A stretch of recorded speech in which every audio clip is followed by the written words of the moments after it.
دين تقته نبي عايه دين تقته نبي عايه نبي عايه afaafka hore garoonka kubadda cagta Engineer Yarisow Ex Stadium Kunis oo ku yaala degmada Cabdulcasiis ee gobolka Banaadir waxaa ka dhacay dibadbax ay ka qayb galayeen boqolaal ka mid ah dariiqada culimada suufiyada iyadoo ay ku sheegeen dibadbaxani in ay kaga soo horjeedaan muxaadaro uu gudaha garoonka uu ku qaban lahaa Sheekh Maxamed Cabdi Umal muxaadaradaasi oo maanta qorshaha uu ahayd in sheekha uu ka jeediyo gudaha garoonka ayaa baaqatay waxaana loo bedelay in la qaban doono maalinta Axadda toddobaadka dambe xubnaha dariiqada suufiyada ee ka qayb galaya dibadbaxan ay ku qabteen afaafka hore ee garoonka Engineer Yarisow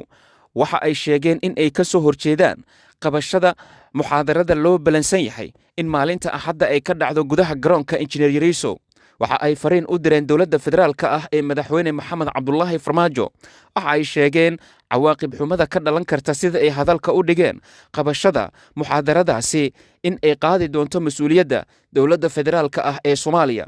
waa kuwan xubnaha dariiqada culimada suufiyada ee ka qayb galaya dibadbaxan maanta oo sidan warbaahinta u sheegay umul doonmayno nabiga caaya doonmayno mushaarqaata doonmayno diinta iibsada doonmayno yaana dagaal diimeed dib noogula soo celin anaga doonmayno nabi caaya doonmayno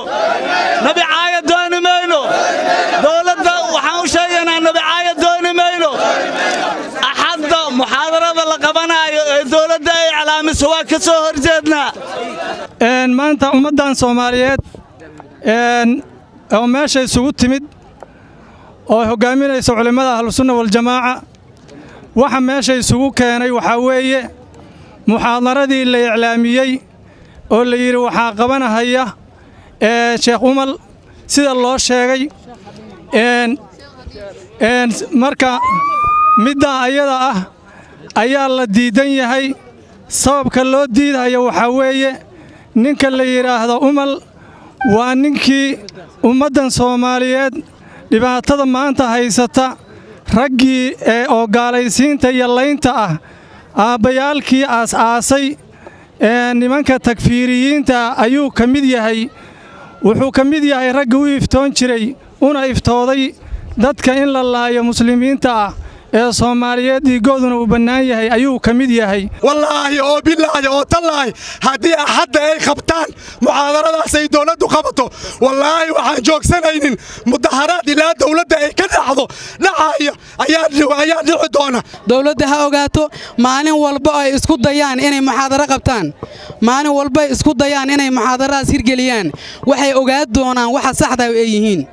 waxa saxda ah ay yihiin ummadana maanta intaan wayba yar yihiin maalin kasta isku dayda ama xad ka dhigta ama isniin ka dhigta waxaan ballan qaadaynaa inaad ogaataan damiirkeena wuxuu yahay waxa ogaanaysaan dadkan Muqdisho ku dhaqan iyo Soomaaliyaba ku dhaqan inay dareenkooda muujin karaan waana muujinaynaa maantana waa muujinay dawladda waxaan ka codsanaynaa maanta inaan sida culimadii iga horeysay ay ku baaqeen inaan dagaal diimeed ummadda dib loogu celinin waan ka soo kabannay kuwii dadka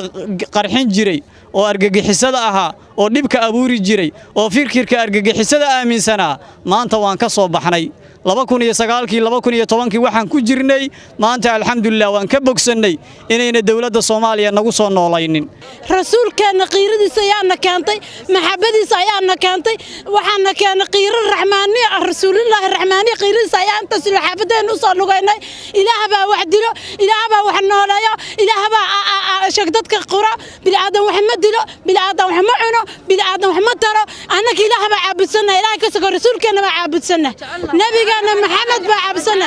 أبايدا بعبسنا أنت رعد الرميس أولياء عبسنا نكا الرعسنين ما تونين عنك